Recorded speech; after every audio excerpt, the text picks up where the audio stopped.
Bismillahirrahmanirrahim. Assalamualaikum warahmatullahi wabarakatuh. Alhamdulillah.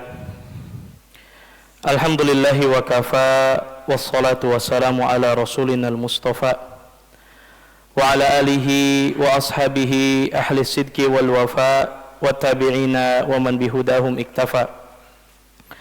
Ashhadu an la ilaha illallah wahdahu la syarika lah, ilahul awwalin wal akhirin, wa ashhadu anna muhammadan abduhu wa rasuluhu la nabiyya wa la rasula ba'dah.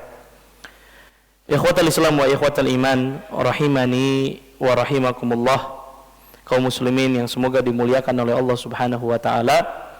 Alhamdulillah, segala puji hanya milik Allah. Kita senantiasa bersyukur kepada Allah subhanahu wa ta'ala atas segala limpahan nikmat serta karunia yang Allah subhanahu wa ta'ala senantiasa anugerahkan kepada kita, sehingga alhamdulillah pada sore hari ini di Ramadan yang keberapa? 13. Alhamdulillah kita masih diberikan kesehatan, kesempatan dan juga keberkahan umur untuk kembali kita melanjutkan program rutin kita selama 10 hari di bulan Ramadan, yaitu kita belajar bersama mengkaji kitab Mustalahul Hadis yang ditulis oleh Fadilatul Syekh Al-Allamah Muhammad ibn Shalih Al-Utsaimin rahimahullahu ta'ala. Maka kita lanjutkan kembali, di mana alhamdulillah pada pertemuan kemarin, yaitu pertemuan yang ke-8,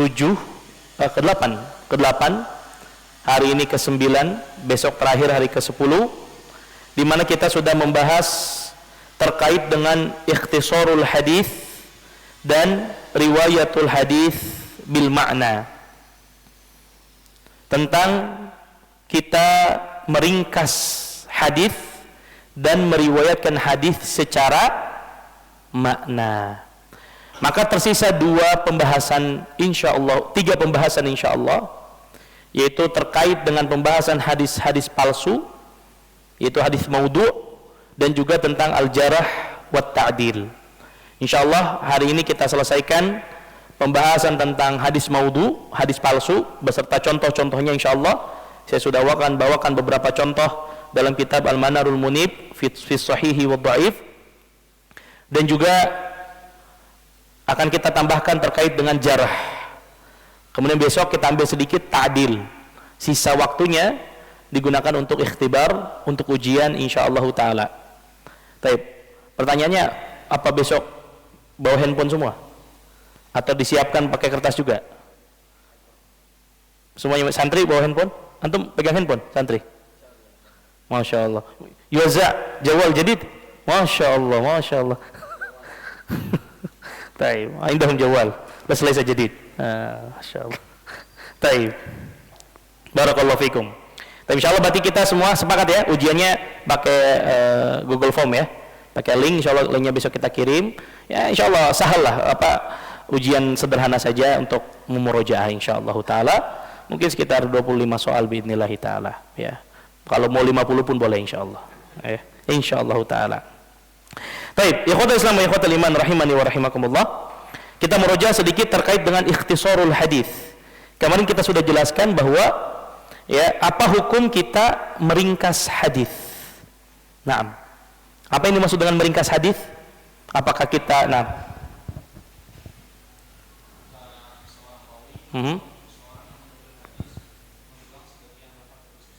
Nah, contohnya, misal, bebas contohnya banyak. Contoh seorang rawi meringkas hadis, membuang sebagian lafaz hadis, atau seorang yang menukil hadis, seperti apa contoh? Contoh, antum hafal hadis apa kira-kira? Berikan ana satu contoh hadis yang antum hafal. Innamal a'malu binniyat. Kemudian dia hanya tuliskan innamal a'malu binniyat. Sisanya dia nggak tuliskan. Seperti itu? Iya. Boleh atau tidak seperti itu?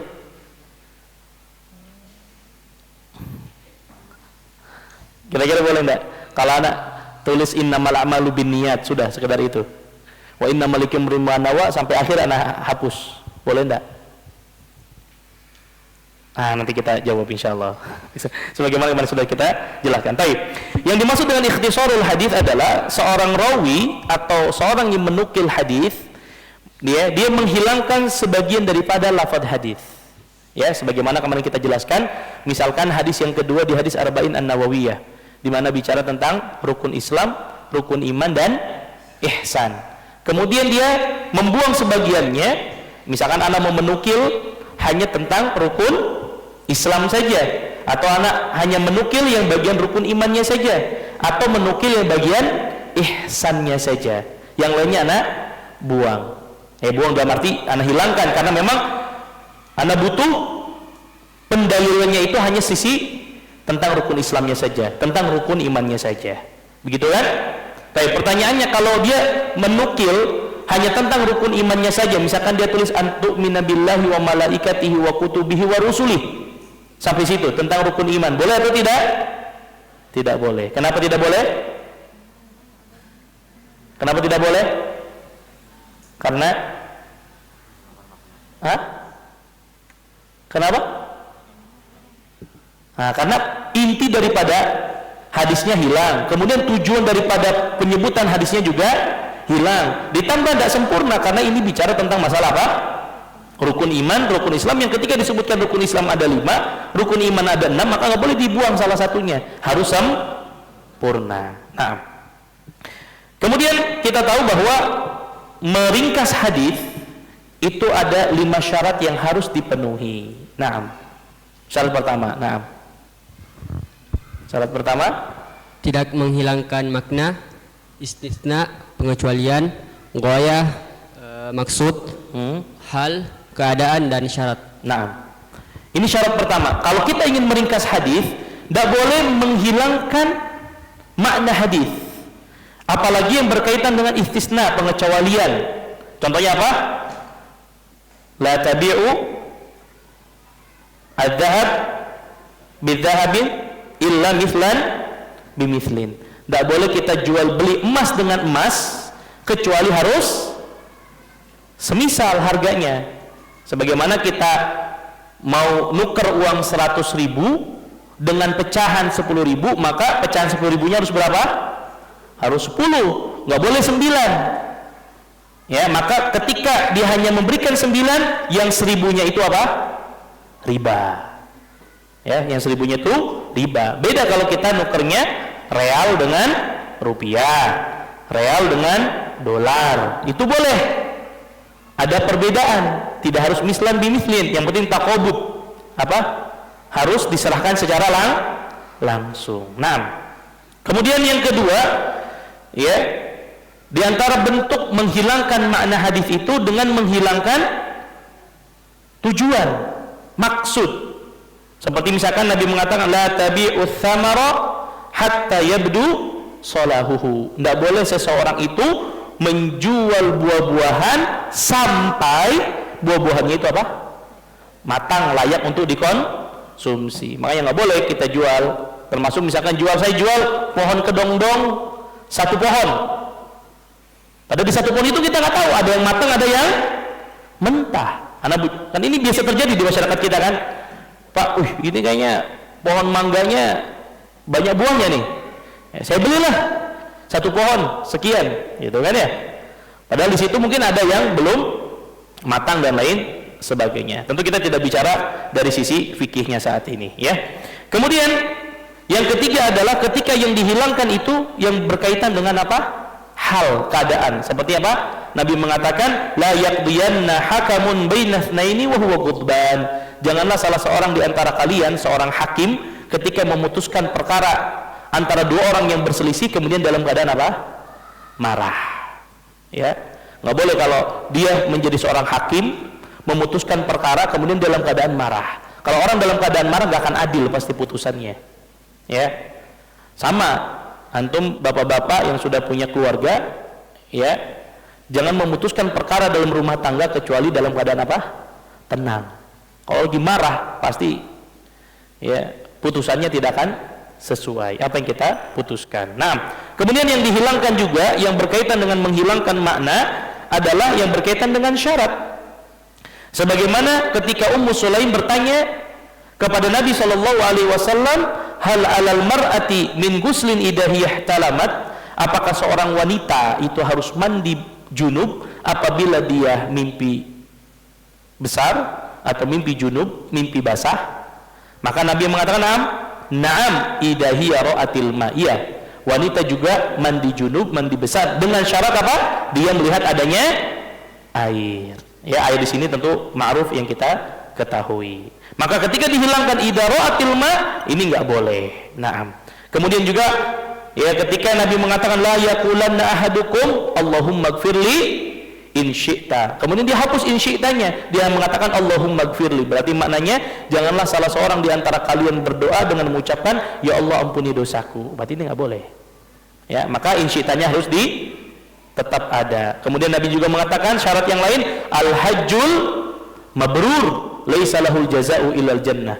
Ya, orang haji yang mabrur tidak ada balasan yang lebih pantas baginya kecuali surga. Ketika ada orang meringkas hadis mabrurnya dihilangkan, nah maka ini merubah makna. Karena tidak semua orang yang berangkat haji ya dapat keutamaan ini. Berapa banyak orang-orang yang haji hanya karena apa? Mencari dunia.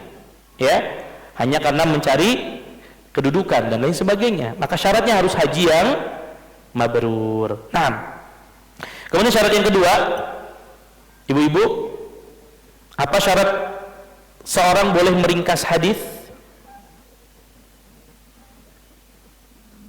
Ada ingat? Besok ujian. Ibu-ibu udah ada di bawah? Ada. Ada Ustaz. Nah, apa syaratnya? Tidak boleh membuang hadis yang jadi tujuan hadis. Nah, contohnya? Contohnya Hadis tentang apa? hadis tentang air ya, berwudu. Nah, tentang berwudu. Iya. Di mana saat itu ada seorang sahabat bertanya kepada Nabi SAW, ya Rasulullah, inna narkabul bahra. Ya Rasulullah, kami sedang apa? Naik perahu di lautan. Wa nahmil ma'ana al-qalil minal ma'. Dan saat itu kami cuma bawa air minum itu sedikit. Fa in tawadda'na bihi atishna. Kalau kami gunakan air buat minum itu untuk berwudu, kami kehausan. Maka ditanya afana tawadda'u bima'il bahr, apakah boleh kami berwudu dengan air laut? Huwa tahur. Maka Nabi mengatakan apa? Huwa tahuru ma'uhu al-hillu maitatu. Ya. Air laut itu suci, boleh digunakan untuk bersuci dan bangkainya pun halal. Maka ketika orang ingin meringkas hadis ini, maka tidak boleh dia hilangkan huwa tahuru ma'uhu. Kenapa? Karena datang hadis ini tujuannya untuk menjelaskan tentang hukum menggunakan apa? Air laut. Bahwa air laut itu suci dan mensucikan. Naam. Yang ketiga, ibu-ibu, tata cara ibadah. kalau ibu-ibu nggak bisa, hadis tersebut tidak menyebutkan untuk tata cara ibadah. nah, contohnya misalkan apa? Doa. Contohnya tentang tata cara apa? Zikir, doa. Nah, kalau doa, zikir, maka tidak boleh kita ringkas. Doa iftitah, doa tahiyat, doa setelah wudu, ya, doa zikir setelah sholat, ini nggak boleh. Ketika kita ingin membacakan hadisnya, meriwayatkan hadisnya, maka tidak boleh diringkas. Karena itu apa? Ibadah. Naam. Yang keempat, bapak-bapak. Naam. Naam. Orang yang boleh meringkas hadis adalah orang yang faham tentang tentang kebahasaan, tentang makna hadis. Nggak boleh orang sembarang meringkas sedangkan dia nggak tahu maknanya, dia nggak tahu terjemahnya. Tadi ketika nggak tahu bahasa Arab, nggak tahu maknanya, nggak tahu maksud lafadznya, ini akan berpengaruh kepada apa? Kesempurnaan hadis. Dia nggak tahu bahasa Arab, nggak tahu terjemahnya, kemudian apa? Asal meringkas. Nah, syarat yang kelima, ibu-ibu,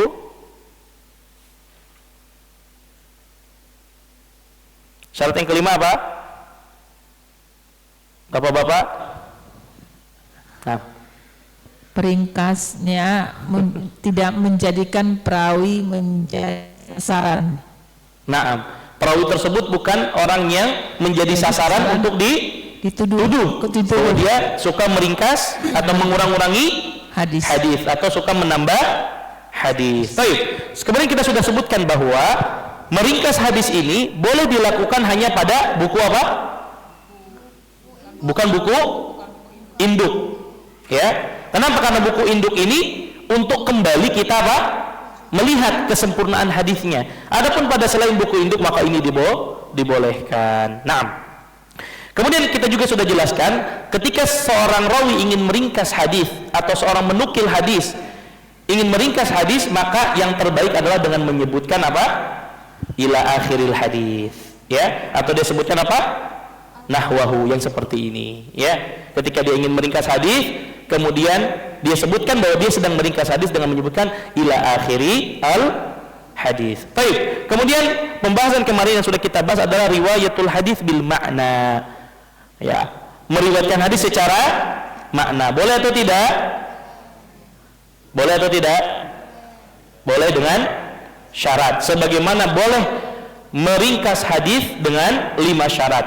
Maka meriwayatkan hadis secara makna dibolehkan dengan syarat. Adapun Al-Qur'an boleh atau tidak kita meriwayatkan dengan makna? Au kama qala Allah. Enggak boleh ya? Enggak boleh. Naam. Baik.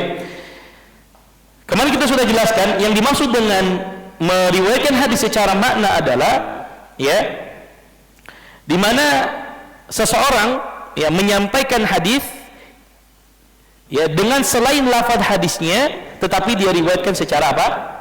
Makna. Dan ini boleh dilakukan dengan berapa syarat? 3. Naam. Syarat pertama apa?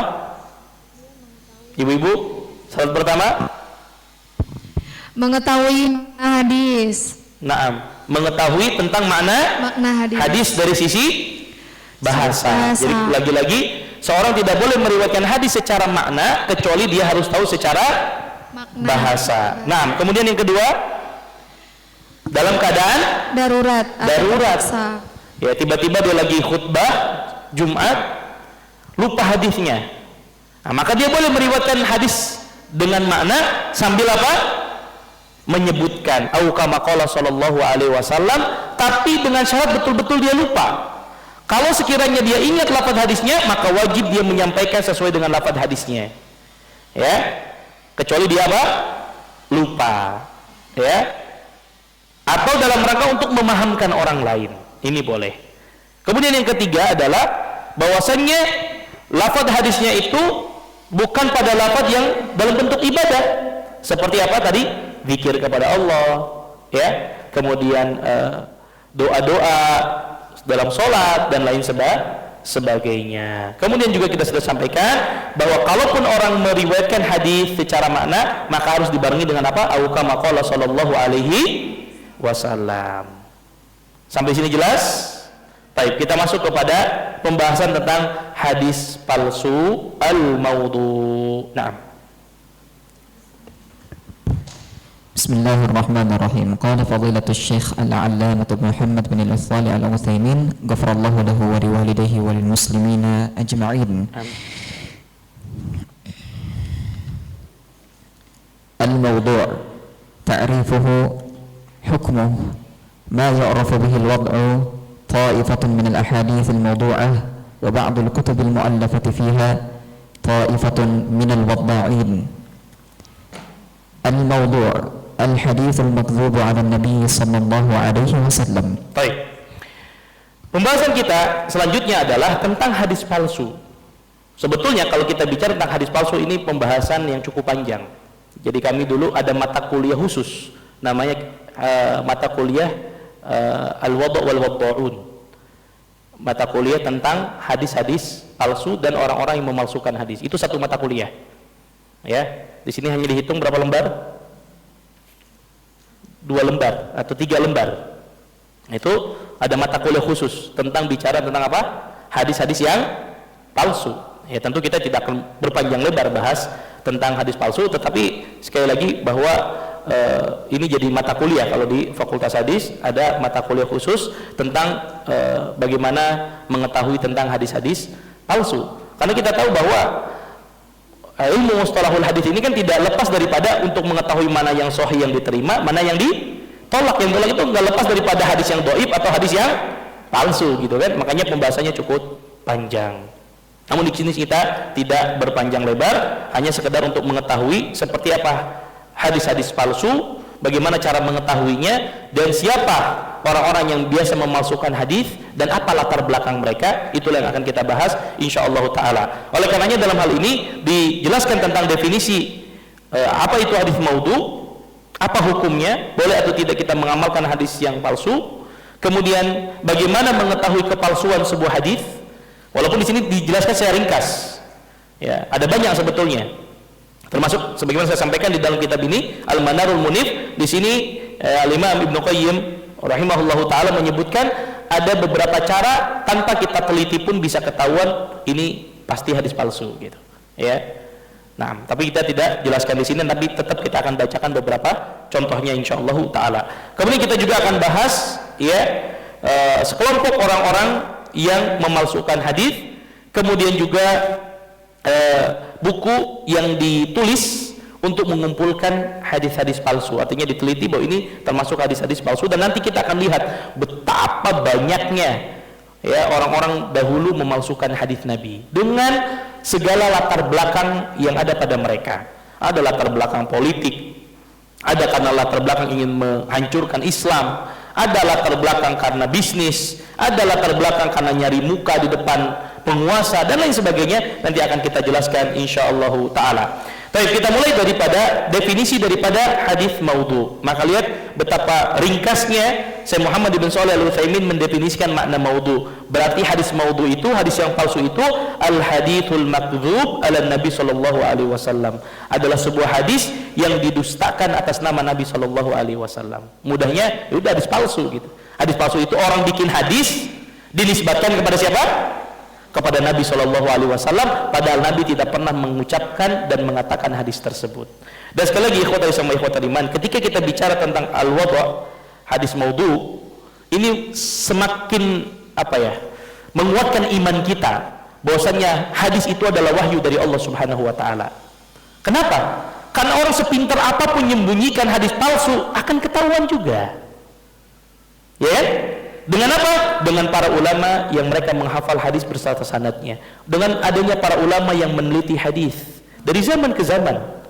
Ya, jadi kalau ada orang seperti yang mengatakan tidak perlu lagi ada penghafal Al-Quran, sekarang Al-Quran sudah ada di aplikasi, Al-Quran sudah ada di mushaf, tidak perlu lagi menghafal Al-Quran. Oh, mereka orang-orang yang seperti ini tidak ngerti. Ya, kalaupun kita mengatakan kalau begini sekarang tidak perlu lagi kita belajar mustalahul hadis, tidak perlu lagi ada orang yang menghafal hadis. Sekarang hadis sudah dibukukan, sekarang ada Sahih Bukhari, Sahih Muslim. Ya, bukankah masih ada orang-orang yang akan berusaha untuk apa? Memalsukan hadis. Maka di sini perlu keilmuan. Maka ilmu ini akan relevan di setiap waktu dan setiap zaman. Ya, jadi kalau ada orang mengatakan udah nggak usah capek belajar mustalah hadis, capek belajar riwayat, capek belajar takhrij. Ya, orang udah pergi ke bulan kok masih mikirin tentang hadis palsu gitu. Nah, ini menunjukkan kepada kita justru Allah menjaga wahyunya dengan adanya ilmu tersebut. Dengan adanya orang-orang yang menghafal hadis, ada orang-orang yang mempelajari hadis, ada orang-orang yang konsisten dalam meneliti hadis. Ini nikmat dari Allah Subhanahu wa taala. Jadi sehebat apapun orang ingin memasukkan hadis, insyaallah akan ketahuan. Naam. Hukmuhu wa huwa al-mardud wa la yajuzu dhikruhu illa maqrunan bi bayani wad'ihi li tahdhiri minhu liqauli Nabi sallallahu alaihi wasallam man haddatha anni bihadithin yara annahu kadhibun fahuwa ahadul kadhibin, rawahu Muslim. Nah, jadi kalau kita bicara tentang hukum hadis maudhu udah jelas pasti. Ya, hadis maudhu itu mardud, ditolak, tidak diterima. Bahkan bukan hanya sekedar tidak diterima, sebetulnya hadis maudhu itu tidak boleh kita sebutkan, tidak boleh kita sampaikan. Wala yajuzu dzikruhu illa maqrunan bi bayani wad'ihi. Sekalipun kalau kita mau menyampaikan hadis maudhu, boleh kita sampaikan dengan diiringi penjelasan bahwasanya ini adalah hadis yang palsu. Jadi nggak boleh kita sekedar bilang sebuah hadis tanpa kita barengi dengan apa? Penjelasan. Tujuannya apa?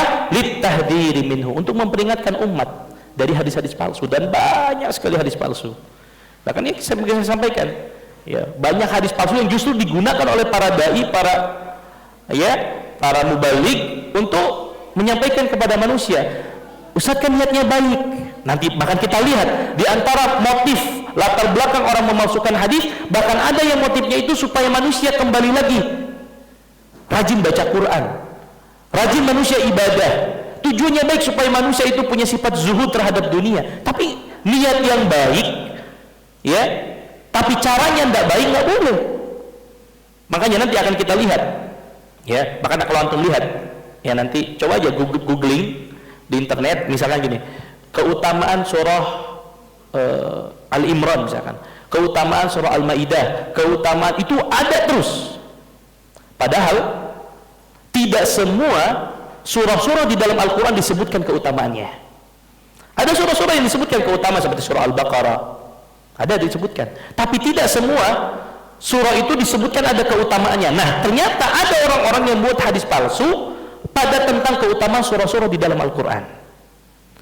Ternyata apa tujuannya baik? Kenapa kata mereka bahwasanya manusia sudah terlalu sibuk dengan Al-Quran, orang terlalu sibuk dengan belajar fikih, mereka terlalu sibuk dengan mazhab Hanafi, mereka terlalu sibuk dengan kitab-kitab sirah, sehingga mereka lupa daripada Al-Quran. Maka buatlah mereka hadis-hadis palsu tentang keutamaan membaca ayat ini, membaca surah ini, membaca surah ini. Lihat, tujuannya baik atau enggak? Baik. Tapi enggak boleh memasukkan hadis. Nabi sudah tegas, kata Nabi apa? Man kadzaba alayya muta'ammidan falyatabawwa maq'adahu minan nar.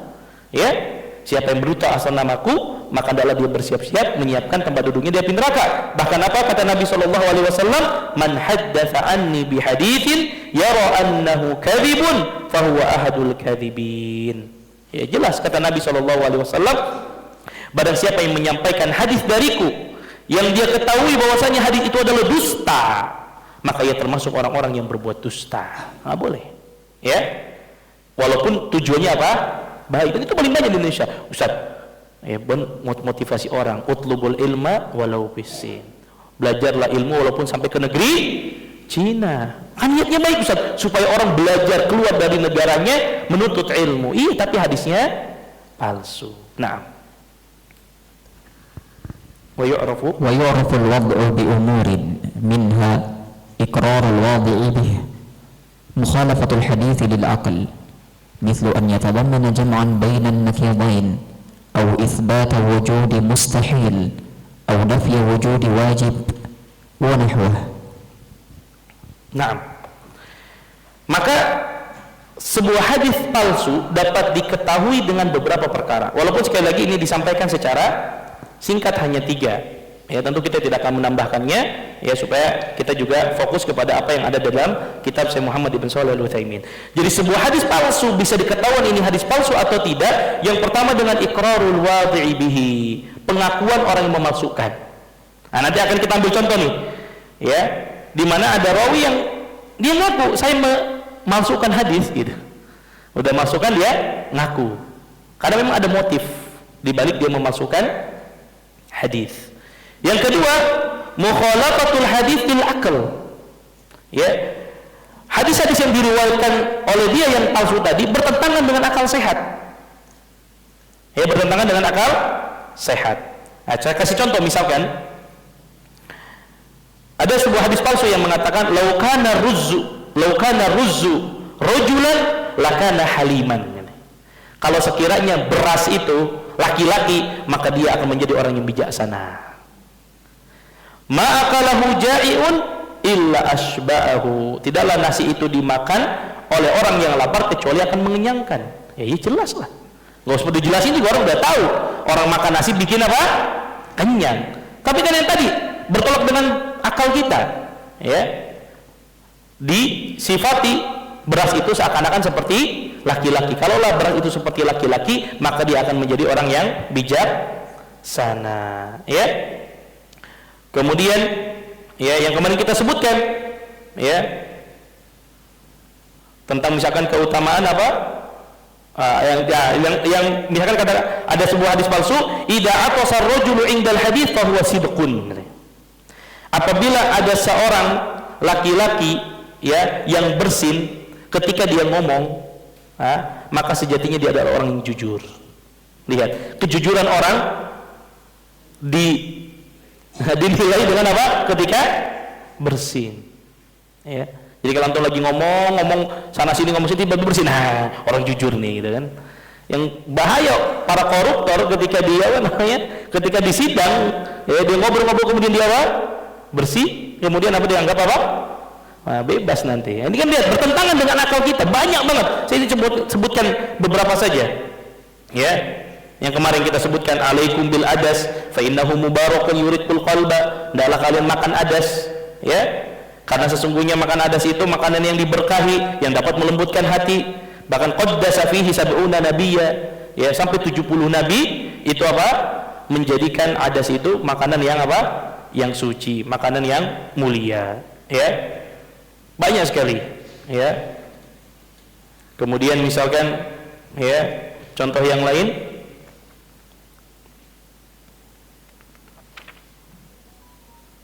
ya, man ittakhadha dikan abyad lam yaqrabhu syaitonun wala sihar. Siapa yang menjadikan atau memelihara ayam putih, ya, maka syaitan tidak akan mendekatinya dan sihir tidak akan mendekatinya. Nah, jadi antum kalau nggak mau ke sihir, beli ayam apa?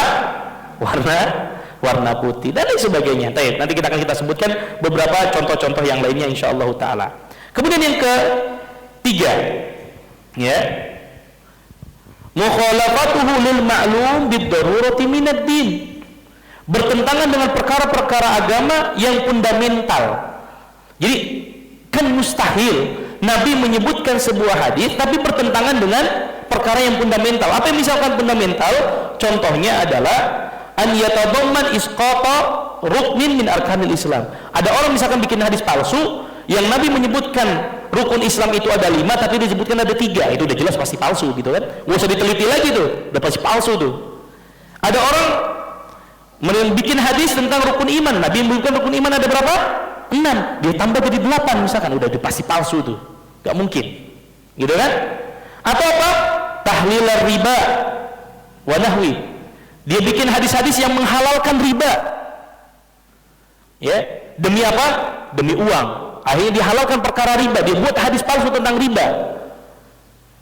Ini kan gak mungkin. Kenapa? Nabi mengharamkan riba, kemudian datang orang bikin hadis tentang halalnya riba. Nggak mungkin, karena nggak mungkin antara satu ayat dengan ayat yang lain, satu hadis dengan hadis yang lain itu bertentangan, mustahil, ya. Dan tidak mungkin ada ta'arud bainal adillah, itu mustahil. Yang ada ta'arud itu di otak kita yang belum sampai pemahamannya. Makanya ada nanti namanya metode jamak, kompromi, ada metode tarjih, gitu kan? Karena nggak mungkin ada satu hadis dengan ayat bertentangan, ayat dengan ayat bertentangan, hadis dengan hadis bertentangan, itu mustahil. Apalagi masalah halal dan haram. Atau ada hadis-hadis yang berbicara tentang penentuan tahdid waktu qiyamis sa'ah, bahwasanya hari kiamat akan terjadi pada tanggal sekian, bulan sekian, tahun sekian, itu mustahil. Kalau ada orang mengatakan ada hadis dari Nabi akan terjadi hari kiamat pada tanggal sekian, bulan sekian, tahun sekian, itu pasti bisa dipastikan, gak usah capek-capek takhrij hadisnya, itu pasti hadisnya apa? Palsu. Kenapa? Karena bertentangan dengan dalil, dengan perkara yang fundamental dalam agama kita. Karena tidak ada yang perkara yang mengetahui perkara yang gaib kecuali siapa? Allah. Hatta malaikat Jibril yang paling dekat dengan Allah Subhanahu wa taala nggak tahu kapan terjadinya hari kiamat. Jadi inilah yang dimaksud tadi, ada hadis-hadis palsu, gak usah diteliti pakai ilmu mustalah sekalipun, pakai ilmu takhrij sekalipun, itu bisa ketahuan ini pasti dipastikan hadisnya apa? Palsu. Tadi hadis yang bertentangan dengan perkara agama yang fundamental, ya, gak masuk logika kita, gak masuk akal kita, gitu kan, bertentangan, ya. Ataupun karena perkara-perkara yang lainnya, ya, ataupun perkara-perkara yang lainnya, banyak sekali, ya. Lihat contohnya, misalkan idza ghadiballahu ta'ala anzalal wahya bil farisiyah wa idza radiya anzalahu bil arabiyyah. Allah itu kalau sedang murka, maka Allah turunkan wahyu itu di Persia.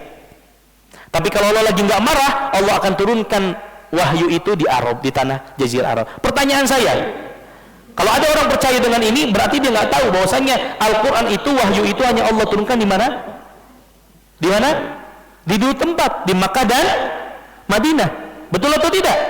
Dan pernah Allah turunkan wahyu di tempat yang lain. Kemudian ada orang yang membenarkan bahwasanya apabila Allah sedang marah, maka Allah turunkan wahyunya itu di Persia. Tapi kalau Allah sedang ridho, Allah sedang tidak marah, maka Allah turunkan wahyu di mana? Bagi bangsa Arab, ya, di Jazirah Arab. Ini kan ya hal-hal yang bertentangan. Ya. Contoh nanti, ya, hadis palsu tujuannya apa? Supaya orang mungkin supaya jualan ikannya laku. Apa kata mereka? Aklus samak. Apa? Ada orang-orang yang mungkin nggak suka ada orang jualan ikan. Akhirnya dibuat hadis untuk melemahkan biar orang nggak makan ikan, Pak. Apa dalilnya? Aklus samak yuhinul jasada. Makan ikan itu bikin lemah badan. Macam-macam sudah orang bikin hadis-hadis palsu kan? Kemarin orang-orang Syiah bagaimana mereka menulis banyak sekali hadis-hadis palsu tentang keutamaan Ahlul Bait dan lain sebagainya. Nah, kemudian wal ahaditsul mawdu'ah katsirah. Nah, mikro. Wal ahaditsul mawdu'atu katsirah minha ahadits fi ziyarati qabr Nabi sallallahu alaihi wasallam. Ahadits fi fadail syahri Rajab wa maziyati as-salati fihi. Ahadits fi hayatil Khidr sahib Musa alaihi salatu wassalam wa annahu jaa'a ila Nabi sallallahu alaihi wasallam wa hadara dafnahu. أحاديث في أبواب مختلفة نذكر منها ما يلي. Baik. Kemudian ikhwatul Islam wa ikhwatul iman rahimani wa rahimakumullah. Tadi sudah kita jelaskan, hadis palsu itu banyak, saking banyaknya, ya. Di sini dicontohkan ada 4 perkara yang berkaitan, biasanya banyak orang membuat hadis palsu, ya. Contohnya adalah ahadits fi ziyarati qabrin Nabi. Itu banyak sekali orang bikin hadis palsu yang berkaitan dengan tentang keutamaan menziarahi kuburan Nabi sallallahu alaihi wasallam. Jadi banyak sekali hadis-hadis palsu yang bicara tentang apa? Tentang ziarah kubur Nabi sallallahu alaihi wasallam. Kemudian ikhwatul Islam wa ikhwatul iman rahimani wa rahimakumullah. Yang kedua, hadis yang berkaitan dengan keutamaan bulan Rajab. Ini paling banyak dan ini paling laku di Indonesia. Ya, saya sebutkan, saya tadi sudah cantumkan sebentar.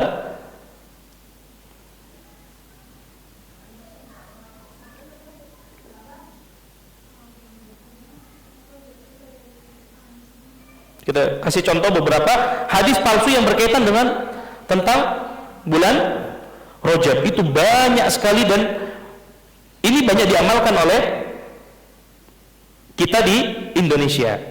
Ya, contoh misalkan hadis tentang Rajab yang palsu, ya. Rajabun syahrullah wa Sya'ban syahri wa Ramadan syahru ummati. Dan ini banyak disampaikan oleh para muballigh. Mereka mengatakan bahwasanya bulan Rajab itu bulan Allah. Bulan Sya'ban itu adalah bulanku dan bulan Ramadan adalah bulan umatku. Ini palsu hadisnya. Dan banyak sekali hadis-hadis yang berbicara tentang keutamaan bulan Rajab dan terutama tentang keutamaan sholat pada malam bulan Rajab, itu hadis-hadisnya palsu. Makanya kita sering dengar, biasanya sebelum ketika masuk bulan Rajab itu banyak orang ngirim broadcast, ya kan, tentang keutamaan Rajab, tentang sholat pada malam bulan Rajab, pada malam Rajabnya dan lain sebagainya. Kemudian kita ambil contoh lain misalkan, ya. Di antara hadis yang palsu yang berkaitan dengan bulan Rajab adalah la tagfulu an awwali jum'atin min Rajab. Nah, ini banyak tersebar. Janganlah kalian lalai dari beribadah pada malam Jumat pertama di bulan Rajab. Fa innaha lailatun tusammihal malaikatu ar-raghaib. Nah, makanya ada istilah salat apa? Salat ar-raghaib. Ya. Karena malam itu malaikat menamakannya dengan malam Raghaib, maka ada istilah salat Raghaib pada bulan Rajab. Padahal hadisnya apa? Palsu. Dan ini banyak tersebar di masyarakat kita. Ya, makanya biasanya masuk bulan Rajab itu, saya hampir setiap bulan Rajab itu pasti ada pertanyaan, Ustaz, benar nggak di bulan Rajab itu kita harus saling minta memaafkan? Benar nggak kita harus sholat pada malam? Itu pertanyaan yang sering kali ditanyakan ketika masuk bulan Rajab. Padahal banyak sekali hadis-hadisnya adalah hadis-hadis yang palsu. Ya, banyak sekali. Nanti untuk bisa cari aja di internet, ya, hadis-hadis palsu terkait dengan bulan Rajab. Nah, Bahkan misalkan yang masyhur juga adalah man shoma yauman min rajab wa shalla fihi arba'a raka'atin yaqra'u fi awwali rak'atin mi'ata marra ayatal kursi wa fi rak'ati tsaniyati mi'ata marra qul huwallahu ahad lam yamut hatta yara maq'adahu minal jannati aw yara lahu. Coba orang kalau dengar hadis ini gimana enggak semangat? Lihat, memang tujuannya mungkin baik supaya orang beribadah pada malam Rajab, tetapi mereka buat hadis-hadis yang palsu yang mengatakan barang siapa yang puasa 1 hari saja di bulan Rajab dan sholat 4 rakaat, di rakaat pertama membaca ayat kursi 100 kali, dan rakaat kedua membaca surah Al-Ikhlas 100 kali, maka tidaklah ketika dia mati hingga dia melihat tempatnya di surga dan diperlihatkan kepadanya sebelum dia mati. Coba Pak, kalau orang ya biar tahu saya nanti husnul khotimah atau tidak, diamalkan ini kan? Kenapa? Karena dia mengamalkan ini sebelum dia meninggal sudah ditampakkan, nah tempat ente di surga nanti di sana. Subhanallah. Gimana orang gak termotivasi Pak? Tapi padahal hadisnya apa? Palsu. Dan banyak sekali hadis tentang Rajab. Kemudian ahadits fi fadail tadi. Yang ketiga adalah ahadits fi hayatil khidr. Ini juga paling banyak di Indonesia. Yaitu hadis-hadis yang berbicara tentang Khidir. Ya, di mana katanya ketika Nabi SAW meninggal, Khidir datang, ya, untuk apa? Menyaksikan di kuburnya Nabi SAW. Dan biasanya banyak sekali khurafat yang berbicara tentang masalah Nabi Khidir, ya kan? Ya, ketika misalkan ada acara tertentu, Nabi Muhammad datang dengan Khidir dan lain sebagainya, banyak sekali. Ya, kemudian yang keempat, hadis-hadis yang berbicara tentang bab-bab yang banyak sekali. Nah, di sini disebutkan beberapa contoh hadis yang palsu. نذكر منها ما يلي أحب العرب لثلاث لأني عربي والقرآن عربي ولسان أهل الجنة عربي اختلاف أمة رحمة اعمل لدنياك كأنك تعيش أبدا واعمل لآخرتك كأنك تموت غدا حب الدنيا رأس كل خطيئة حب الوطن من الإيمان خير الأسماء ما حمد وعبد نهى عن بيع وشرط يوم صومكم يوم نحركم. Baik. Lihat, ini hadis-hadis yang masyhur di tengah-tengah kita, ikhwatul Islam, ikhwatul iman, dan sampai sekarang masih banyak orang menyampaikan. Tapi kemudian dikasih tahu, Pak, itu hadis palsu, nggak mencak-mencak dia, marah-marah. Padahal kita sampaikan ini baik. Kita tidak mau saudara muslim kita, ya, menyampaikan sebuah hadis yang itu tidak boleh dinisbatkan kepada Nabi dan Nabi tidak pernah mengatakannya. Tapi orang justru anehnya orang lebih banyak suka. Padahal gini, kalau kita bicara tentang hadis yang sahih juga banyak gitu. Tapi orang kenapa lebih memilih hadis-hadis yang palsu? Yang lemah saja nggak boleh, apalagi yang palsu. Dan justru banyaknya orang membuat hadis-hadis palsu. Makanya nanti kita jelaskan. Contohnya adalah orang-orang yang memang punya peran dalam menyebarkan hadis palsu itu para kusos, orang yang suka bikin cerita-cerita, dongeng-dongeng. Kadang kan, Ustaz kan tujuannya baik, dongengin cerita-cerita yang baik, tapi pakai hadis-hadis palsu. Iya, tujuan baik, tapi Nabi sudah ngancam orang-orang yang apa? Berdusta atas Nabi SAW, nggak boleh. Dan tadi anehnya di negara kita terutama, ya, itu banyak sekali tersebar hadis palsu, dan itulah yang banyak diamalkan di tengah-tengah masyarakat. Ketika kita kasih nasihat, mereka marah dengan mengatakan, ya, ini kan baik, gitu. Ya, ini kan baik, tapi Nabi tidak pernah contohkan, tidak pernah Nabi sampaikan, tidak boleh kita lakukan. Contoh lihat, ya, hadis palsu, uhibbul Arab li thalas. Aku mencintai orang-orang Arab karena 3 perkara. Li'anni Arabi, karena aku adalah orang Arab. Wal Qur'anu Arabi, Al-Quran juga dengan bahasa Arab. Walisanu ahlil jannati Arabi, dan juga, ya, bahasa penduduk surga adalah bahasa Arab. Oh, ini kan hadis laku nih kalau dipakai buat apa? Buat buka, taruh di flyer kursus ya. Jangan taruh ini Ustaz, di flyernya, ya. Orang ini semangat, oh iya, kita cinta kepada orang Arab karena apa? Karena Nabi orang Arab, karena Al-Quran diturunkan dengan bahasa Arab, karena bahasa penduduk ahli surga adalah bahasa Arab. Baik. Kemudian yang paling banyak juga tersebar, ikhtilafu ummati rahmah. Perbedaan umatku adalah rahmat. Ketika terjadi sebuah perbedaan masalah, akhirnya apa? Udahlah. Kan Nabi mengatakan ikhtilafu ummati rahmah. Perbedaan umatku adalah rahmat. Padahal ini hadisnya apa? Palsu. Bukan cuma lemah, palsu. Tapi ini paling banyak dipakai. Kemudian ini juga sering disampaikan, ya, dalam khutbah-khutbah Jumat, i'mal lidunyaka ka'annaka ta'ishu abada beramallah untuk duniamu seakan-akan kamu akan hidup selamanya. Wa'mal li akhiratika ka'annaka tamutu ghadan, dan beramallah untuk akhiratmu seakan-akan kamu akan mati besok. Ini kan bagus sekali memang ya, Masya Allah, bagus.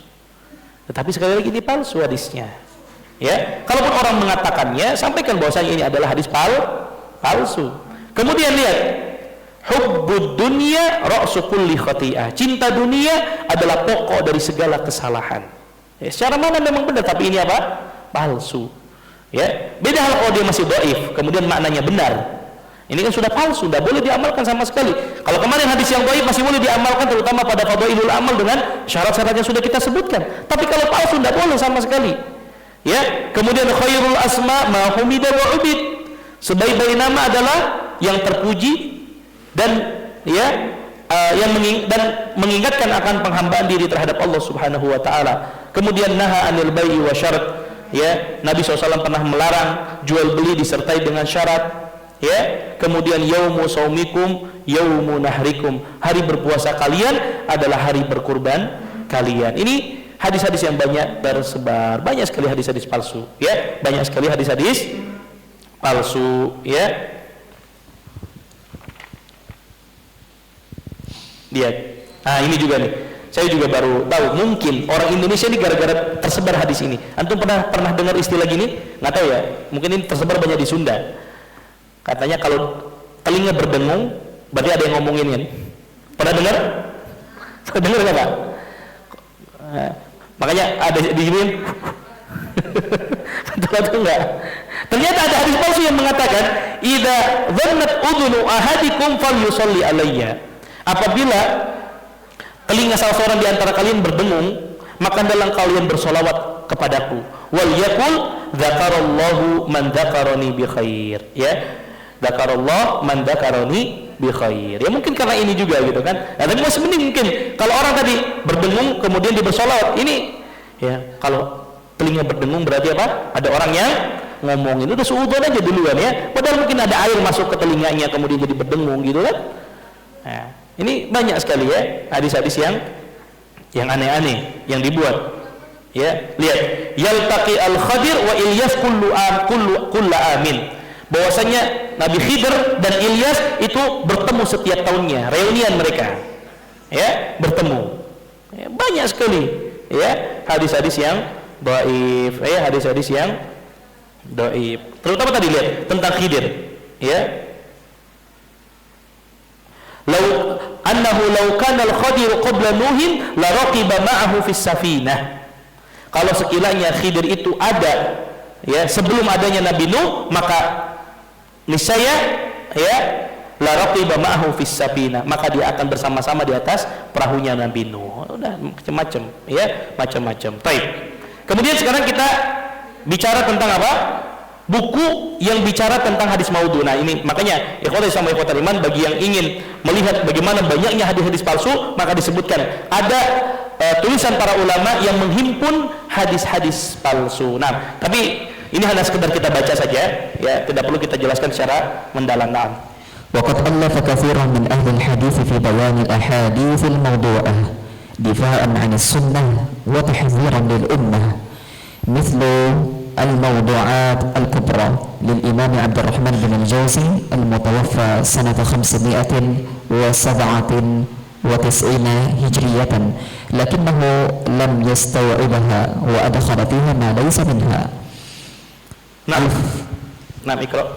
الفوائد المجموعة في الأحاديث الموضوعة للإمام الشوكاني المتوفى سنة 1500، وفيها تساهل بإدخال ما ليس بموضوع، تنزيه الشريعة المرفوعة عن الأحاديث الشنيعة الموضوعة لابن عراق المتوفى سنة 963 هجرية، وهو من أجمع ما كتب فيها، والوضاعون كثيرون. Baik, di sini disebutkan ada 3 kitab. Ya cukup bagi kita untuk awal untuk mengetahui ada 3 kitab yang menghimpun hadis-hadis yang palsu.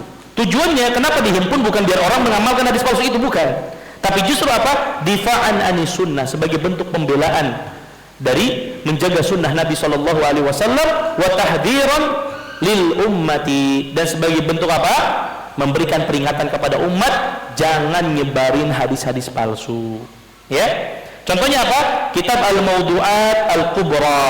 Kitab Mawdu'at Al-Kubra. Punya siapa? Al-Imam Abdurrahman Ibn Al-Jauzi, Ibnul Jauzi. Ya, beliau meninggal pada tahun 597. Tetapi buku ini ya belum sempurna. Belum sempurna. Kenapa? Karena adkhala fiha ma laysa minha. Beliau memasukkan beberapa hadis yang bukan palsu tapi dimasukkan ke bukunya. Jadi buku Al-Mawdu'at Al-Kubra ini menghimpun hadis-hadis palsu tapi tidak sempurna karena masih ada hadis-hadis yang bukan palsu yang masuk kepada kepada buku beliau. Kemudian yang kedua adalah Al-Fawaid Al-Majmu'ah fil Ahadits Al-Mawdu'ah. Ya, karangan Imam Asy-Syaukani. Ya, Imam Asy-Syaukani meninggal pada tahun 125 Hijriyah.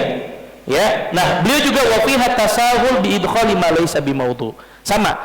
Ya, masih belum sempurna di mana beliau ya agak bermudah-mudahan memasukkan hadis-hadis yang sebetulnya bukan hadis-hadis yang palsu. Kemudian yang ketiga adalah Tanzihus Syari'ah Al-Marfu'ah anil ahadits syani'atil mawdu'ah karya Ibnu Iraq, ya, meninggal pada tahun 963.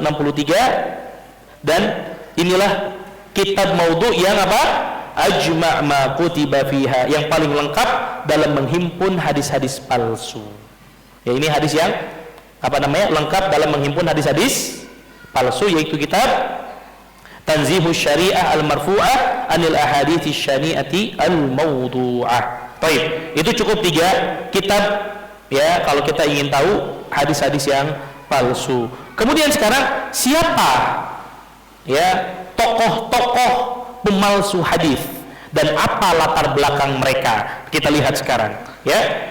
Jadi lihat, walaupun di sini tidak disebutkan secara detail, masih banyak sebetulnya latar belakang yang lain seperti tadi, latar belakang pedagang, ya, latar belakang penjual obat. Di sini disebutkan ada hadis-hadis palsu yang dikeluarkan oleh para dokter. Bayangkan, dokter bikin apa? Hadis palsu. Tujuannya apa? Biar obatnya apa? Obatnya laku. Ya, ada motif-motif yang di sini disebutkan. Baik, kita sebutkan siapa tokoh-tokoh yang masyhur dan apa biasanya motif mereka. Naam. Wal wadda'una katsiran wa min akabirihim al-mashhurina Ishaq bin Najih al-Multi wa Ma'mun bin Ahmad al-Harawi wa Muhammad bin Sa'id al-Kalbi wa wal Mughirah bin Sa'id al-Kufi wa Muqatil bin Sulaiman wal Waqidi bin Abi Yahya. Naam. Ini diantara para pelaku-pelaku yang banyak memalsukan hadis. Ya. Dedengkotnya wa min akabirihim al-masyhurin, dedengkotnya, gembongnya orang-orang yang banyak memalsukan hadis, diantaranya Ishaq ibn Najih, kemudian Ma'mun ibn Ahmad al-Harawi, Muhammad ibn Sa'id al-Kalbi, wal Mughirah ibn Sa'id al-Kufi, wa Muqatil ibn Sulaiman. Biasanya yang paling masyhur ini Muqatil ibn Sulaiman sama Al-Waqidi. Ini orang-orang yang banyak memalsukan hadis. Ya. Kalaupun antum dah hafal semua, ya minimal tahu, oh ini nih dengan nama Al-Waqidi ibn Abi Yahya dan Muqatil ibn Sulaiman ini banyak memalsukan hadis. Naam. Baik, sekarang apa nih motif mereka? Bentuk pemalsuan hadis mereka itu karena apa? Faminhum وهم أصناف فمنهم أولا الزنادقة الذين يريدون إفساد عقيدة المسلمين وتشويه الإسلام وتغيير أحكامه مثل محمد بن سعيد المصلوب الذي قتله أبو جعفر المنصور وضع حديثا عن أنس مرفوعا أنا خاتم النبيين لا نبي بعدي إلا أن يشاء الله. Nah, ini yang pertama, ya, orang-orang zindik. Orang zindik ini memalsukan hadis dengan tujuan adalah yuriduna ifsada aqidatil muslimin, ingin merusak akidah kaum muslimin. Ya, banyak hadis-hadis yang tujuannya merusak akidah kaum muslimin. Ya, tujuannya adalah tasywi' al-Islam, menjelek-jelekkan Islam. Ya.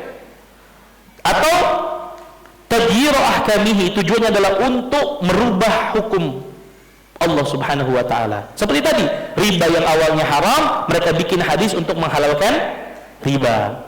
Dan banyak sekali ya hadis-hadis palsu dalam tujuan untuk merubah hukum-hukum Allah Subhanahu wa taala. Contohnya apa? Muhammad ibn Sa'id al-Maslub, ya.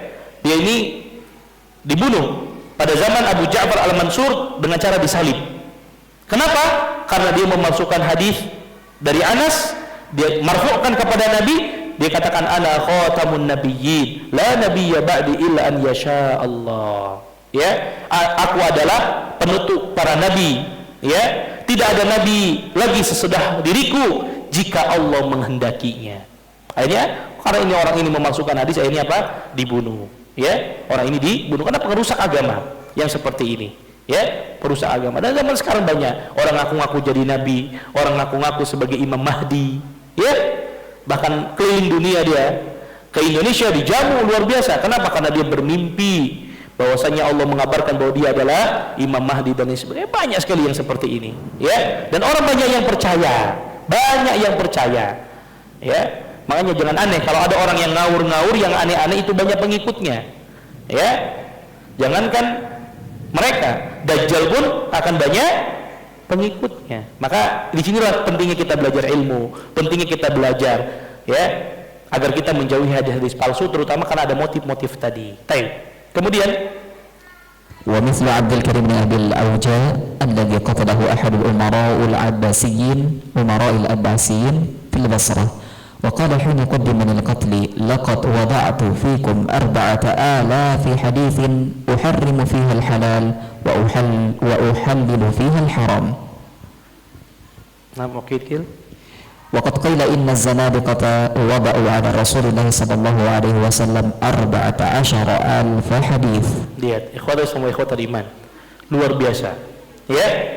Contoh lain adalah Abdul Karim ibn Abi al-Auja, yang mana dia pernah dibunuh, ya, oleh para umara, para pemimpin pada zaman Abbasiyah di Basrah, ya. Dan dia sebelum dibunuh, ketika akan hendak dibunuh, akhirnya dia ngaku. Dia bilang apa? Laqad wada'tu fikum 4,000 hadis. Sesungguhnya saya sudah membuat berapa? 4.000 hadis, memalsukan 4.000 hadis. Sebelum dia dibunuh, sebelum dia kisos, sebelum dia dihukum oleh pemerintah pada zaman Abbasi, ya, di Basrah, dia katakan, dia ngaku, sesungguhnya saya sudah memalsukan 4.000 hadis. Bahkan yang dia palsukan apa? Uharrimu fihal halal wa uhalilu fihal haram. Di mana isinya aku menghalalkan yang haram dan aku mengharamkan yang halal. Bayangkan, ini tersebar.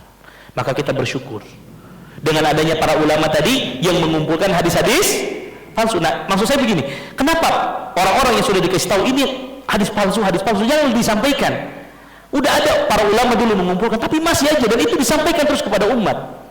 Ini udah pembohongan kepada umat, berdusta atas nama Nabi. Kemudian semakin ketika orang mengerjakan sebuah amalan karena dirinya menyampaikan sebuah hadis palsu, ini bukan dari amal jariah, jadi menjadi apa? Dosa jariah. Dan ini harus kita ingatkan. Jadi ketika ada orang mengingatkan tentang ini nggak boleh diamalkan, ini nggak boleh sampai ini hadis palsu, ya, dikit-dikit menyalahkan. Bukan kita menyalahkan, ini dalam rangka menasehati, kan begitu kan, ya. Nah, di sini kita perlu mempelajari tentang hadis palsu. Yang kedua, motif yang kedua atau bentuk yang kedua orang memalsukan hadis. Naam. ثانيا المتزلفون إلى الخلفاء والأمراء مثل قياس بن إبراهيم دخل على المهدي وهو يلعب بالحمام فقيل له حدث أمير المؤمنين فساق سندا وضع به حديثا عن النبي صلى الله عليه وسلم أنه قال لا سبق إلا في خف أو نصل أو حافر أو جناح فقال المهدي أنا حملته على ذلك ثم ترك الحمام وأمر بذبحها. Baik. Motif yang kedua, bentuk yang kedua memasukkan hadis itu adalah biasanya mencari muka, ya, di depan siapa?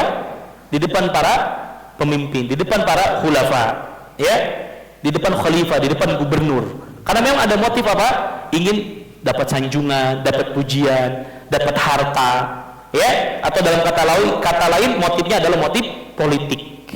Nah, diambil contoh di sini adalah kisah tentang, ya, Qiyas ibn Ibrahim. Pada suatu hari beliau masuk menemui, ya, Al-Mahdi, dan saat itu beliau sedang bermain dengan burung merpatinya. Maka dikatakan kepada beliau, ya, hadits Amirul Mukminin, ya, tolong coba, ya, jelas sampaikan kepadaku sebuah riwayat hadis kepada Amirul Mukminin. Ya, hanya karena apa? Dia di depan khalifah, depan pemimpin, malu kalau dia nggak bisa nyebutin hadis gitu kan. Akhirnya apa? Fasaqqa sanadan wa bihi haditsan ala nabi. Akhirnya dia buat apa? Buat sanad. Ya, buat sanad dan fulan, padahal dusta semua. Ya. Apa yang disebutkan tentang hadis Nabi sallallahu alaihi wasallam, la sabaqa illa fi khuffin aw naslin aw hafirin aw janah. Ya. Dia menyebutkan tentang hadis bahwasannya tidak ada hadiah dalam sebuah perlombaan, ya, kecuali pada lomba pacuan unta, fi khuffin aw naslin, atau lomba memanah, atau aw hafirin, ya, lomba lempar tombak, ya, aw janahin, atau lomba pacuan kuda atau pacuan burung. Jadi dia buat hadis karena dia lihat juga bahwasannya khalifah sedang apa? Memainkan apa? Burung merpatinya. Jadi muka dia di depan khalifah. Maka faqala al-Mahdi ana hamaltuhu ala dhalik. Akhirnya dia mengatakan, akulah yang menyebabkan dia akhirnya apa? Memalsukan hadis tadi. Ya.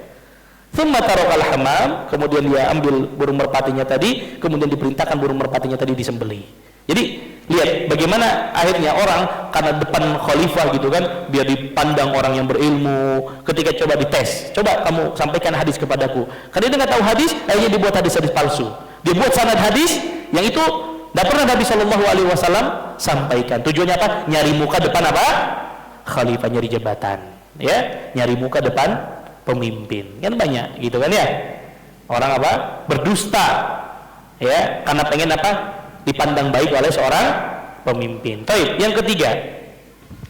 ثالثا المتزلفون إلى العامة بذكر الغرائب ترغيبا أو ترهيبا أو التماسا لمال أو جاه مثل القصاص الذين يتكلمون في المساجد والمجتمعات بما يثير الدهشة عن غرائب. Baik.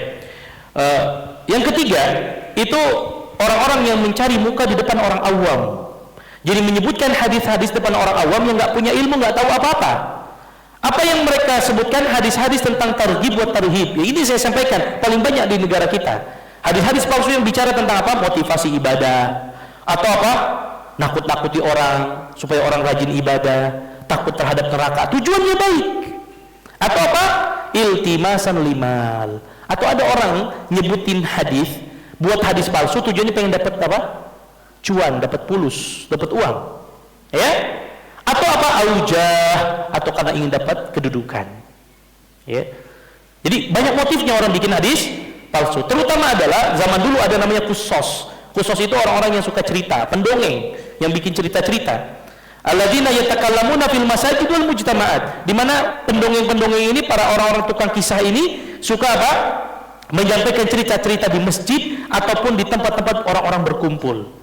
Ya, biasanya apa? Dia cerita itu sesuatu yang bikin orang takjub, tercengang, gitu kan? Cerita-cerita yang wah, kan di Indonesia dulu gitu kan, paling laris pak. Dulu zaman belum ada WhatsApp, belum ada BBM gitu kan. Masih ingat bapak-bapak mungkin dulu biasanya apa? Seringkali orang bikin SMS, sebarkan SMS ini, bahwasannya juru kunci, gitu, juru kunci makamnya Nabi sudah apa? Begitu-gitulah. Orang kan apa? Ini kan disebutkan, barang siapa yang tidak menyebarkan hadis, tidak menyebarkan kabar ini, maka 7 turunannya akan ya kan? Pernah dengar seperti itu? Ya, mungkin yang masih muda-muda, mungkin yang santri-santri tidak tahu kayak gitu ya. Ini yang udah tua-tua mungkin yang tahu. Ya, itu banyak pak. Yang khusus seperti ini. Mari kita lihat nih. Ada kisah lucu yang diceritakan oleh Imam Ahmad dan juga Yahya ibn Ma'in tentang khusus ini. Ya, baik. Iqra. نقل عن الإمام أحمد بن حنبل ويحيى بن معين أنهما صليا في مسجد الرصافة فقام قاص يقص فقال حدثنا أحمد بن حنبل ويحيى بن معين ثم ساق سندا إلى النبي صلى الله عليه وسلم أنه قال من قال لا إله إلا الله خلق الله من كل كلمة طيرا منقاره من ذهب وريشه من مرجان وذكر قصة طويلة فلما فرغ من قصصه وأخذ على العطيات أشار إليه يحيى بيده فأقبل متوهما لنوال فقال له يحيى من حدثك بهذا الحديث؟ قال أحمد بن حنبل ويحيى بن معين فقال أنا يحيى بن معين وهذا أحمد بن حنبل ما سمعت بهذا قط في حديث رسول الله صلى الله عليه وسلم فقال القاص لم أزل أسمع أن يحيى بن معين أحمق ما تحققت بهذا إلا هذه الساعة كأن ليس فيها يحيى بن معين وأحمد بن حنبل غيركما لقد كتبت أن 17 أحمد بن حنبل ويحيى بن معين فوضع أحمد كمه على وجهه وقال دعه يكم فقام كالمستهزي بهما. Baik. Ini ya, saya tidak bacakan semua. Ini kisah lucu yang terjadi dari orang Qusas. Jadi dia meriwayatkan buat hadis palsu, ya. Meriwayatkan hadis dari Ahmad dan Yahya ibn Ma'in. Ya. Jadi pernah satu hari Imam Ahmad dan juga Yahya ibn Ma'in sedang sholat di sebuah masjid namanya di masjid di Rusofah. Ya. Kemudian orang yang Qusas tadi, pendongeng tadi, orang yang suka cerita tadi, nyampaikan sebuah hadis. Kata dia, haddatsana Ahmad ibn Hanbal wa Yahya ibn Ma'in. Kemudian disebut hadis, buat sanad hadis. Ya, sampai hanya dia menyebutkan, ya, bahwasanya Nabi SAW pernah bersabda, man qala la ilaha illallah, barang siapa yang mengatakan la ilaha illallah, khalaqallahu lahu min kulli kalimatin thayran, maka Allah akan menciptakan baginya dari setiap kata tadi la ilaha illallah seekor burung, min qaruhu min dhahab, yang paruhnya terbuat dari emas, warishuhu min marjan, dan bulu burung tersebut dari marjan. Kemudian beres cerita, ya, karena kebiasaan orang dulu tuh kalau ada Qusas itu habis cerita dikasih apa? Kasih uang, ya. Maka akhirnya tangannya dipegang sama siapa? Yahya ibn Ma'in. Dia pikir, oh Yahya ibn Ma'in mau ngasih, ini orang mau ngasih saya uang lagi gitu dia. Ya. Kemudian apa? Kemudian kata Yahya ibn Ma'in, man haddatsaka bihadzal hadis? Siapa yang meriwayatkan, yang menyampaikan kepada engkau hadis tadi? Dengan pedenya dia bilang, Ahmad ibn Hanbal wa Yahya ibn Ma'in. Ya, yang meriwayatkan kepada saya hadis ini adalah Ahmad ibn Hanbal wa Yahya ibn Ma'in. Kemudian apa kata Yahya ibn Ma'in? Ana Yahya ibn Ma'in wa hada Ahmad ibn Hanbal. Nih saya nih Yahya ibn Ma'in, itu Imam Ahmad. Ya, nah, ketar-ketir enggak tuh digituin. Gitu kan? Ternyata orang ini enggak tahu malu memang, ya. Ya. Kata Yahya, ma sami'na bihadza qattun fi hadithi Rasulullah sallallahu alaihi wasallam. Saya tidak pernah dengar hadis itu, ya, yang kau bacakan tadi dari Nabi sallallahu alaihi wasallam. Ya apa? Kegep, gitu kan ya? Dia apa namanya?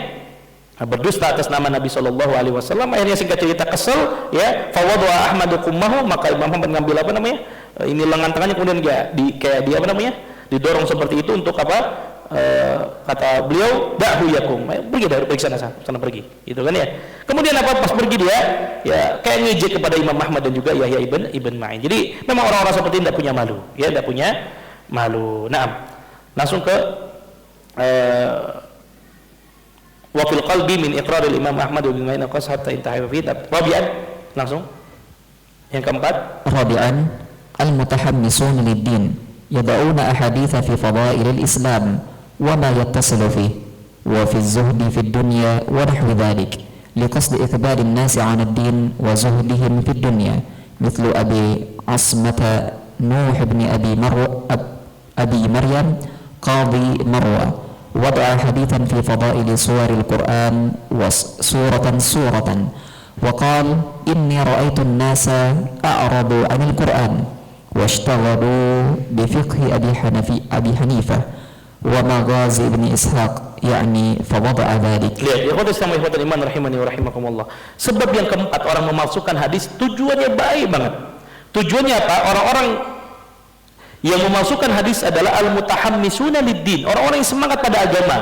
Nah, disinilah mengingatkan kepada kita ikhwatul sama ikhwatul iman, semangat ibadah, semangat beragama itu udah cukup. Udah cukup. Ada orang mungkin baru hijrah, semangat ibadahnya. Akhirnya apa? Yang nggak ada tuntunannya pun dia terabas, ya. Ini orang-orang yang seperti ini, orang-orang yang semangat ibadah, semangat ngajak orang lain tapi tanpa ilmu, bahaya. Berapa banyak orang-orang yang semangat ngajak orang tapi nggak punya ilmu, bahaya. Sebagaimana tentang hadis palsu ini, bahwa motif yang keempat adalah orang-orang terlalu semangat dalam agama. Akhirnya apa? Mereka memasukkan hadis-hadis yang tujuannya memang pada hadis-hadis yang fadhail al-Islam, tentang keutamaan Islam, ya, tentang zuhud terhadap dunia, ya, tentang bagaimana agar orang mau kembali kepada agama, ya. Contohnya apa? Abi Ismat Nuh ibn Abi Maryam, Qadhi Marwa, dia seorang hakim, ya, hakim sebuah kota di Marwa. Wada'a haditsan fi fadaili suratil Quran suratan. Dia membuat hadis-hadis palsu tentang keutamaan surah dalam Al-Quran per surat-surat. Tadi saya sampaikan.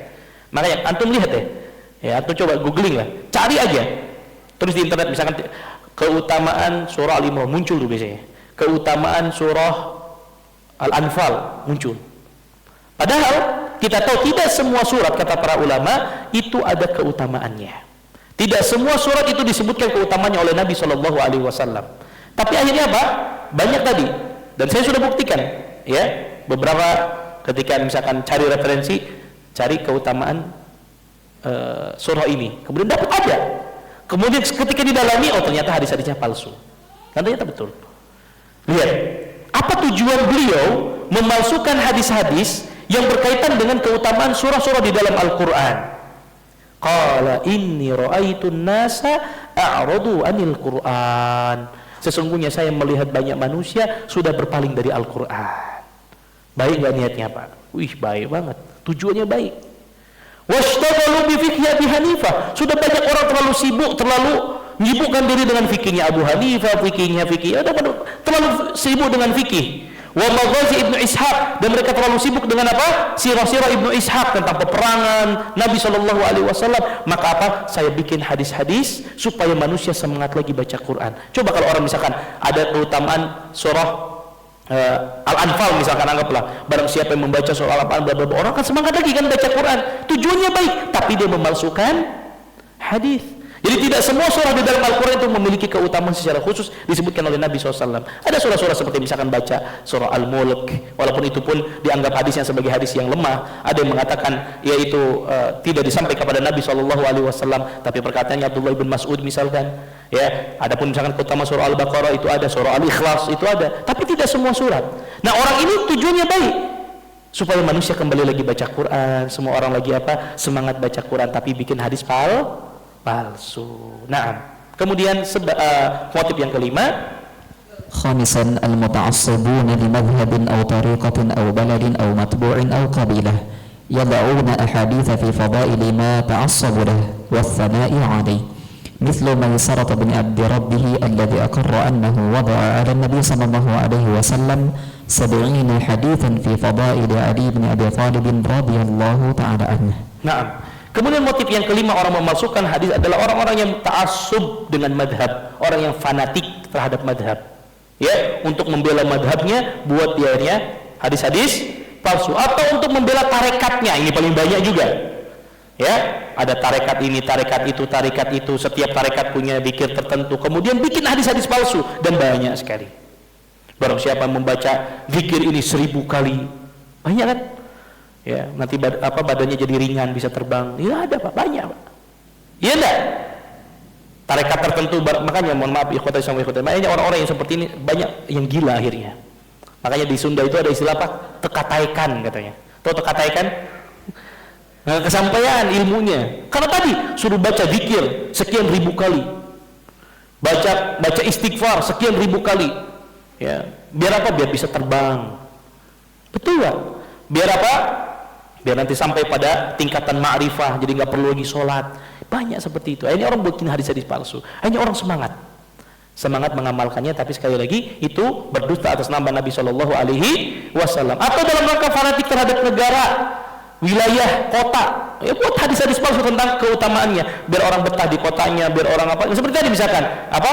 Hubbul watani minal iman, cinta terhadap negara itu bagian daripada iman, dan ini banyak disebutkan, banyak disampaikan, ya. Atau orang dalam rangka untuk fanatik kepada kabilahnya, akhirnya mereka apa? Memalsukan hadis-hadis, ya, tentang keutamaan madhabnya, tentang keutamaan tarekatnya, keutamaan daerahnya, keutamaan kabilahnya, dan lain sebagainya, ya.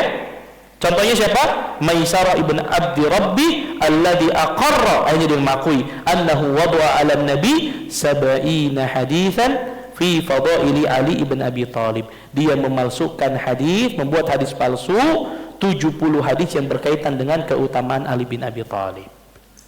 Ya. Ya, itu orang-orang Syiah tadi yang kita sebutkan kan, berapa banyak orang Syiah memalsukan hadis. Tujuannya apa? Menjelaskan tentang keutamaan Ahlul Bait. Maka sekali lagi ikhwata Islam wa ikhwata iman, ini pentingnya kita mengetahui. Minimal sekali lagi, kalaupun kita Ustaz pusing, Ustaz, saya nggak bisa takrij, kita tahu minimal ada orang-orang ternyata apa yang luar biasa dalam memalsukan hadis.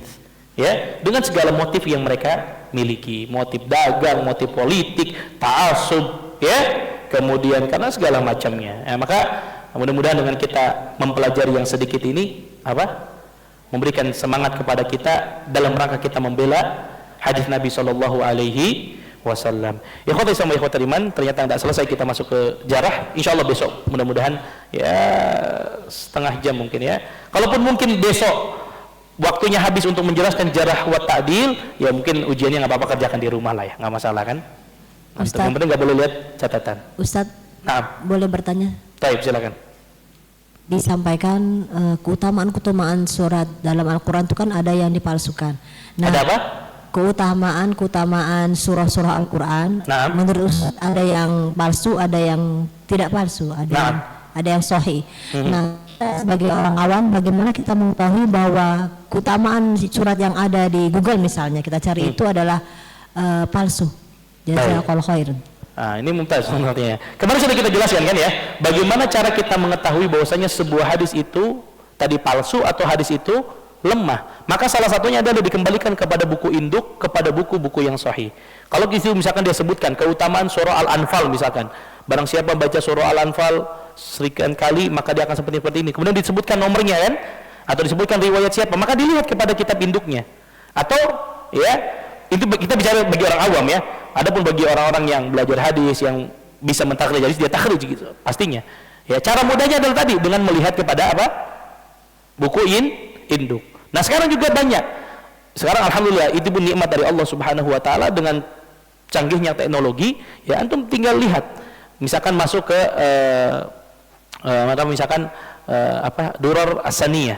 Itu bisa kelihatan, misalkan hadisnya apa? Barang siapa man qara'a surat Al-Anfal, antum ambil copy, paste ke pencarian, nanti muncul hukum hadisnya. Masya Allah, nikmat dari Allah Subhanahu wa taala.